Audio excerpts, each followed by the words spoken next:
everyone. So today we are going to take a look at the game Kramnik against Ljubojevic. It was played in Monte Carlo, 1999. And most probably it was a blindfold game, so I'm not 100% sure. So it's the famous tournament where one game was in rapid and the rematch was in blindfold. I assume it was in blindfold, but it doesn't matter. They also play in very high quality in blindfold chess. So let's see.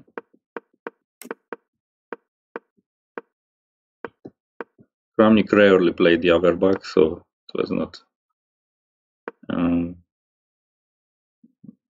his main weapon against the King's Indian, but it doesn't mean that he's not playing it very well. So c6, h5, cd, cd, a4, knight h3, queen a5. We played rook b1, b5, knight f2, b4, knight d1, and b3. So basically, thanks to that early rook b1, Black managed to play quickly b3. But okay, even in previous games,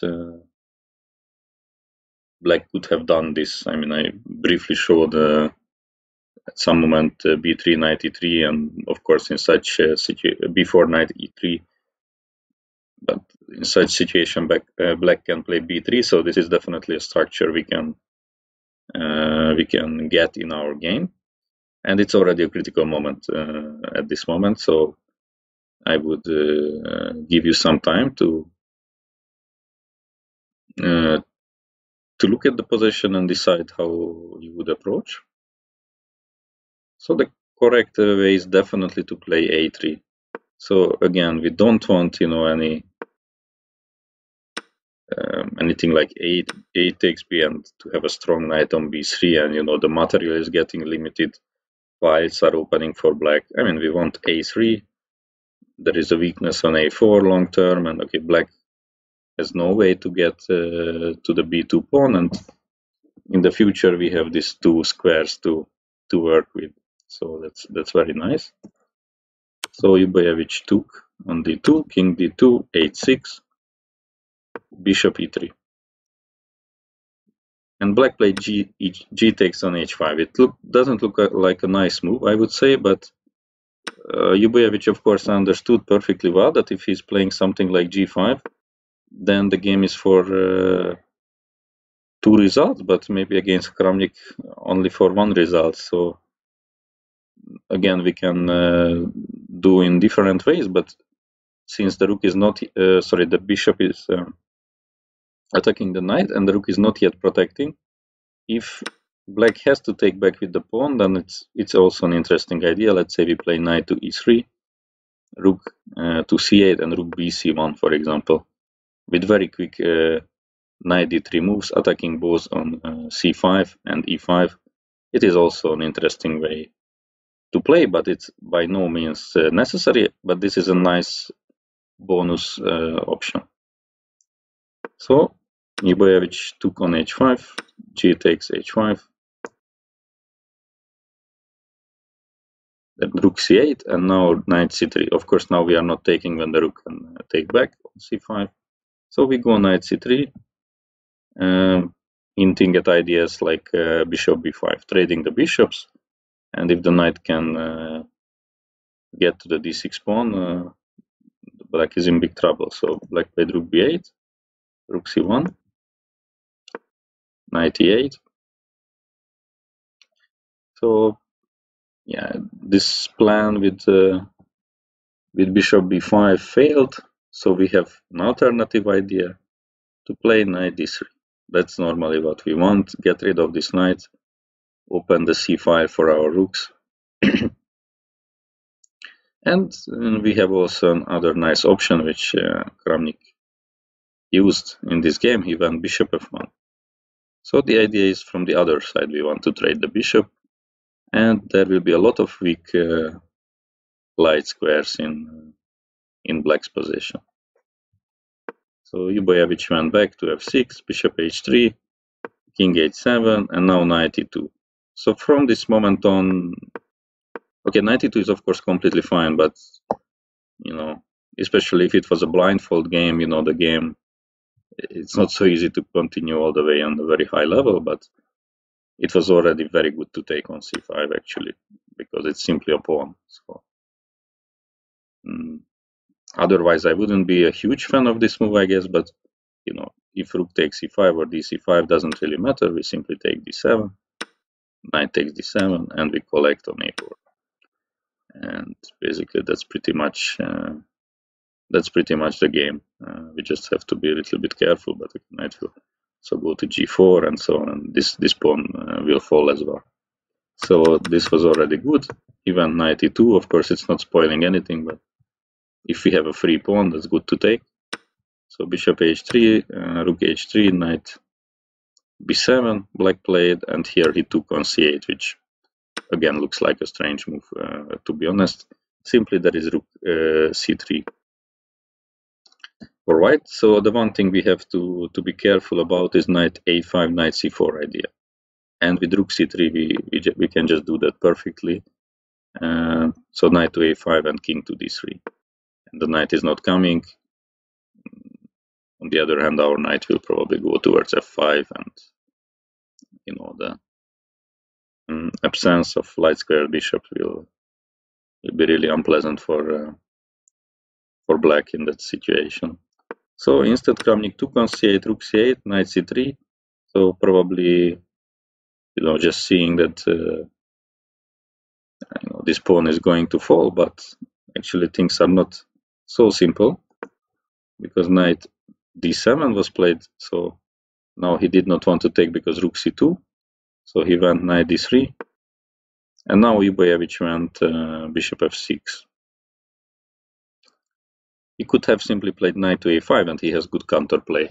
So this is something which we should avoid. But if I once again just go back a few more moves, I mean, we just take, and we managed to avoid by quite simple means any counterplay. So bishop f6 was played, and then okay. So after some complications, Kramnik won the game eventually, but yeah, it was a little bit more adventurous than it should have been. But anyway, this idea with bishop f1 and bishop h3 was nice. So, and it shows that even though black, so we saw that what happens with the pawn here, with pawn here, now with pawn here. None of them look so great for black. And there is a game with a similar idea to bring the pawn to b3, but with queens on the board. So it is Hungarian Grandmaster Csaba Horvat, who actually plays this line a lot against Ljubojevic. It was played in Rabat 2003. So in that game, c6, knight h3 was played. cd, cd, rook b8. So a little bit different way to push the pawn. Ideas are similar. h5, queen e7, king f1, king e2. So black managed to push the pawn, and okay, then even plays knight a4. So he has this is actually maybe the first time that we see a threat from black on the queen side. I mean, it will be just there for one move, but at least there is a rook c2 idea. Okay. Not anymore. So knight e3, and black goes bishop b5. I mean, we shouldn't be too unhappy to trade this bishop, of course. And now an interesting move was played.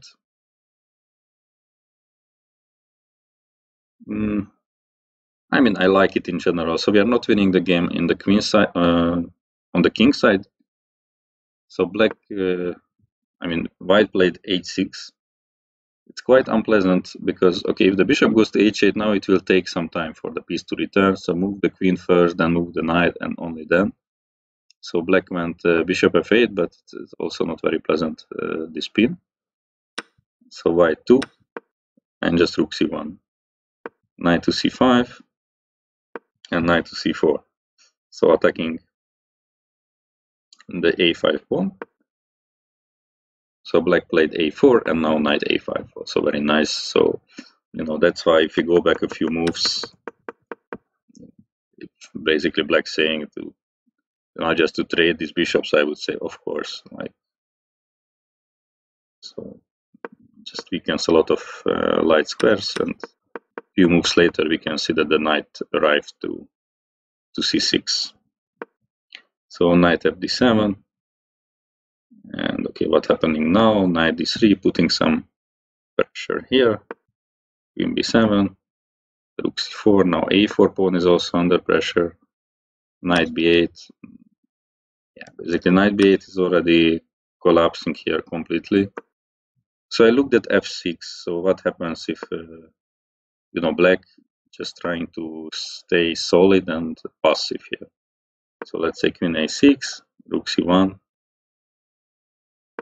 rook e8. So really just waiting. Unfortunately for black, he cannot completely close the position with g5, because that one we can just take. And take, king goes to h8, and now knight e7 is very unpleasant. With mate coming from here, and of course if takes, then mate coming from here. So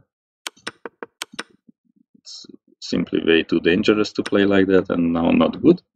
So rook e8, and black is completely stuck on the queen side, and white, with such a big space advantage in the center and the king side, now he opens the second front.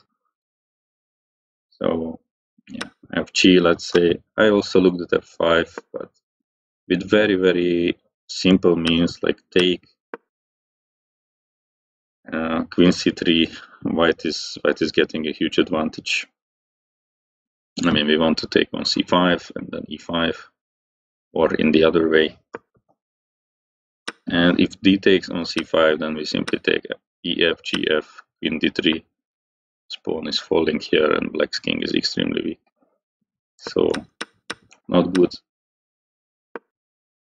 So f takes g5, and now bishop g5. So now there are some additional issues. So sometimes even knight d8 can be a move for white. Like bring the knight here, and the other one on c6, just completely invade, and then maybe at some moment f4. So rook c8, knight b4, queen b8, queen b7, knight d8, and the other one is coming to c6, and then really f4, and it's an unusual position, but our knights are extremely strong. That is winning. I also looked at queen a8, so preventing any knight d8 jumps, but then knight f2, so knight is coming from the other way. So that's the good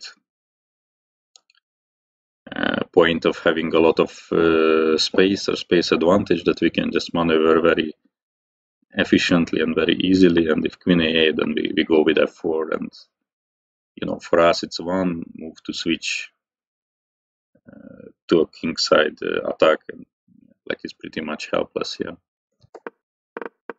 So anyway, this probably would have been a better try, but yeah, we can just break through like this. In the game it was knight b8, but this is just knight takes on e5, and after trading like this, the e5 pawn was just falling for free. Maybe black was hoping for this c4, but it's not going too far.